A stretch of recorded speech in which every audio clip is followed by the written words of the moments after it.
चलिए स्टूडेंट, अब हम लोग बातें करेंगे अभी history of the world wide web WWW। Unit 1 का ही पार्ट है ये। यूनिट वन का जो पार्ट है वो 1.4 है। जो आपको हम दे चुके हैं पहले से ही, और इसमें हम लोग बातें करेंगे WWW की। तो WWW कहाँ से आया? WWW का जो शब्द है ये वेब है, जो एक ग्लोबल इंफॉर्मेशन सिस्टम कहलाता है, जो दुनिया में सबसे ज़्यादा तेज़ से बढ़ रहा है। और ये इंटरकनेक्शन है किसका? हाइपर टेक्स्ट और हाइपर लिंक का एक कनेक्शन है, जो इन्फॉर्मेशन को एक ख़ास ढंग से प्रेजेंट करता है, जो कि हाईलाइटेड टेक्स्ट होता है, अंडरलाइन टेक्स्ट होता है, और किसी भी पर्टिकुलर टॉपिक पर एक लिंक होता है जिस पे हम क्लिक करके अपने उस इन्फॉर्मेशन पे पहुंच सकते हैं, जो कि हमें वर्ल्ड वाइड वेब के ज़रिए मिलता है। वर्ल्ड वाइड वेब हमें ये बताता है, ये हमको सुविधा देता है जिससे हम दुनिया में जो कुछ भी सर्वर में रखा हुआ वर्ल्ड वाइड वेब के, उस सर्वर से हम लोग डाटा को निकाल कर देख सकते हैं, पा सकते हैं। और उसको पाने के लिए हमें ख़ास तरह के प्रोग्राम की ज़रूरत पड़ती है, जिसे वेब क्लाइंट प्रोग्राम बोलते हैं, जो कि कहलाता है वेब ब्राउज़र। तो web browser is a software which allow us to access all the information stored on WWW। WWW is created by Tim Berners Lee. WWW किसने बनाया? टिम बर्नर्स-ली नाम के प्रोग्रामर ने बनाया है। टिम बर्नर्स-ली ने अपने उसमें एक सबसे बड़ी चीज़ जो खोज की थी, वो खोज किया था HTML का। HTML वो भाषा है जिसको हाइपर टेक्स्ट मार्कअप लैंग्वेज बोलते हैं, जो एक विशेष तरह की भाषा बनाई गई है, जो हाइपर टेक्स्ट होता है अपने हाइपर लिंक से जुड़ा हुआ होता है, उसको बोलते हैं हाइपर टेक्स्ट। अब हाइपर टेक्स्ट होता क्या है? इसको बोलते हैं नॉन लीनियर इन्फॉर्मेशन या अनफॉर्मल इन्फॉर्मेशन। फॉर्मल इन्फॉर्मेशन क्या होता है या लीनियर इन्फॉर्मेशन क्या होता है? जो हम लोग किताब कॉपी में कोई चीज़ पढ़ते हैं, देखते हैं, तो क्या कहलाता है? कन्वेंशनल इन्फॉर्मेशन सिस्टम या लीनियर इन्फॉर्मेशन सिस्टम, या उसी को बोलते हैं फॉर्मल इन्फॉर्मेशन सिस्टम। वो इन्फॉर्मेशन हमें किताबों के ज़रिए मिलती है, टेक्स्ट बुक्स के ज़रिए मिलती है। लेकिन जब हम कोई चीज़ कहीं वेब सर्वर में स्टोर रहे और किसी लिंक पे हम क्लिक करें, टेक्स्ट पे हम क्लिक करें, टेक्स्ट के ज़रिए वो लिंक खुल जाए, तो क्या कहलाता है? वो हाइपर लिंक। ऐसा लिंक जो दूर रखा हो, दिखाई ना पड़े, उसे कहते हैं हाइपर लिंक। तो हाइपर टेक्स्ट क्या होता है? हाइपर टेक्स्ट इंफॉर्मेशन सिस्टम जो होता है वो इंफॉर्मेशन स्पेस कहलाता है, और जगह जहाँ से हम लोग इन्फॉर्मेशन को पा सकते हैं। तो वो जगह हमें बताता कौन है? Hyper text. और जो कहाँ स्टोर किस पे काम करता है? वेब पे काम करता है। वेब पेजेस कहाँ होती हैं? वेब पेजेस के ऊपर हम लोग हाइपर टेक्स्ट लिखते हैं, जो अपने हाइपर लिंक के साथ में जुड़ा रहता है, और ये वेब पेजेस हमारी वेबसाइट्स के अंदर स्टोर रहती हैं, और उसी में हमारा सारा इन्फॉर्मेशन यहाँ पर स्टोर होता है। इन्फॉर्मेशन सारा हमारा किस रूप में स्टोर होता है? मल्टीमीडिया के रूप में स्टोर रहता है। मल्टीमीडिया क्या है? मल्टीमीडिया टेक्नोलॉजी वो टेक्नोलॉजी होती है जिसमें डाटा, ऑडियो, वीडियो, ग्राफिक सबका समूह क्या कहलाता है? मल्टीमीडिया कहलाता है।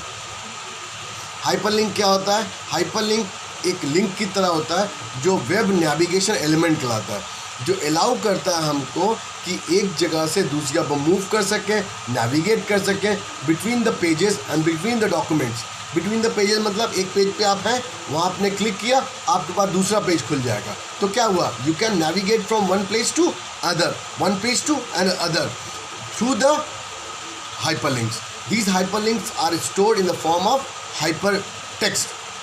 तो hypertext वो टेक्स्ट होता है जो हाइपरलिंक का टेक्स्ट होता है। हाइपरलिंक टेक्स्ट भी होता है, हाइपरलिंक ऑडियो भी होता है, हाइपरलिंक वीडियो भी होता है, हाइपरलिंक ग्राफिक भी होता है। तो हाइपरलिंक डेटा को हाइपरटेक्स्ट डेटा को हाइपरलिंक करने के लिए हाइपरलिंक का इस्तेमाल करते हैं। वहीं से हम लोग कोई भी डाटा हम लोग देख सकते हैं, डाउनलोड कर सकते हैं, हम लोग कुछ भी कर सकते हैं। तो ये कहलाता है हमारा हाइपरलिंक। तो हाइपरलिंक के बाद जो चीज़ हम देखना चाहेंगे वो हमारा क्या होता है? तो हाइपरलिंक हमारा मेनली 3 तरह का होता है। टेक्स्ट हाइपरलिंक आपको बताया मैंने, टेक्स्ट हाइपरलिंक होता है, ऑडियो हाइपरलिंक होता है, वीडियो हाइपरलिंक होता है, अभी आपको सब बता दिया। तो हाइपरलिंक पहचानें कैसे आप? कोई भी हाइपरलिंक पहचानने का सबसे आसान तरीका होता है कि हाइपरलिंक हमेशा ब्लू कलर का होता है, एक पहचान। दूसरी पहचान वो हमेशा अंडरलाइन होता है। तीसरी पहचान, जैसे आप उस हाइपर टेक्स्ट के ऊपर अपना पॉइंटर ले आओगे, वो तीर से हैंड टूल बन जाएगा। इसको हैंड टूल बोलते हैं। क्लिक करते मान वो खुल जाता है, आपको डबल क्लिक नहीं पड़ना पड़ता है, हैंड टूल होता है और जैसे आप क्लिक करेंगे वो खुल जाएगा, आपको वो पेज अपने आप खुल जाता है। तो हाइपरलिंक पहचानने का ये तरीका, ब्लू कलर का अंडरलाइन और pointer is converted pointer into hand tool. अच्छा, अब अगली चीज़ जो उसको बोलते हैं element of the web. Element of the web मतलब वेब में क्या क्या चीज़ें होती हैं। एक वेब ब्राउज़र होता है, वेब ब्राउज़र आपको बता दिया। Web browser is a program which allow us to access all the information from the websites. So web browsers are the program which convert hypertext or hyperlink into normal text। जैसे जो सबसे पहला जो web page web browser design किया गया था वो mosaic था, MOSAIC। Mosaic is the first web browser of the world. But जो सबसे आसान, सबसे सस्ता और सबसे इजीली एक्सेसिबल है वो कौन सा है? वो है इंटरनेट एक्सप्लोरर, जो कि विंडोज़ के साथ में फ्री मिलता है। इस समय पहले नहीं मिलता था, अब फ्री मिलता है। विंडोज़ 95 के बाद वो फ्री मिलने लगा। तो इंटरनेट एक्सप्लोरर है, गूगल क्रोम है, मोज़िला फायरफॉक्स है, ये सब वो वेब टॉर्च है, ये सब वो वेब ब्राउज़र्स हैं जो इंटरनेट पे हमें वर्ल्ड वाइड वेब पे हमें नेविगेट करने में मदद करता है। और सिंपल भाषा में web browser is a program that help the users to navigate the world wide web. ठीक है। वेबसाइट्स क्या होती हैं, वेब पेजेस क्या होती हैं? वेब ब्राउज़र हो गया, वेबसाइट और वेब पेज क्या होता है? वेबसाइट इज़ अ प्लेस और a container which use to contain information in the form of web pages. बहुत सारे वेब पेज का समूह एक जगह पर स्टोर रहता है, उसे बोलते हैं वेबसाइट। हर वेबसाइट का अपना एक खास एड्रेस होता है, एक खास नाम होता है, जो कि वेब सर्वर में जाकर स्टोर रहता है। ठीक। वेब पेज क्या होता है? Web pages are the container which use to contain data in the form of hyper text और hyperlink. Hyperlink data can be a text, a graphic, a audio और एन वीडियो। ये सारी चीज़ें कहाँ store रहती हैं? हमारे वेब पेजेस में स्टोर रहती हैं। तो web pages are the container which use to contain data in the form of hypertext and hyperlink. Website is a container which used to contain multiple web pages.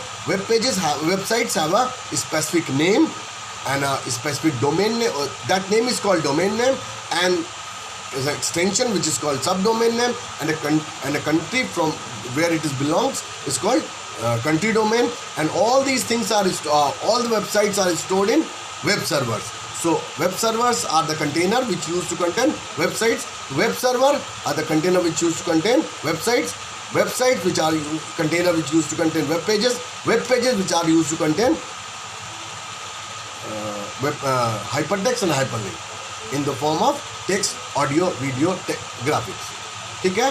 तो ये hierarchy है, hypertext, hyperlink, website, web page, website, web server. ठीक। Billions of web servers are there on the internet. बहुत सारी website data in website server पे store है। अच्छा, website एक सिंपल भाषा में बोला जाए, website is a collection of information stored web pages which may be one or more web pages. A web page is an electronic document written in computer language called HTML, which used to store data in the form of hypertext or hyperlink. Clear? These are called hypertext, hyperlink. So that is enough for this video, and next is the next part video. Thank you.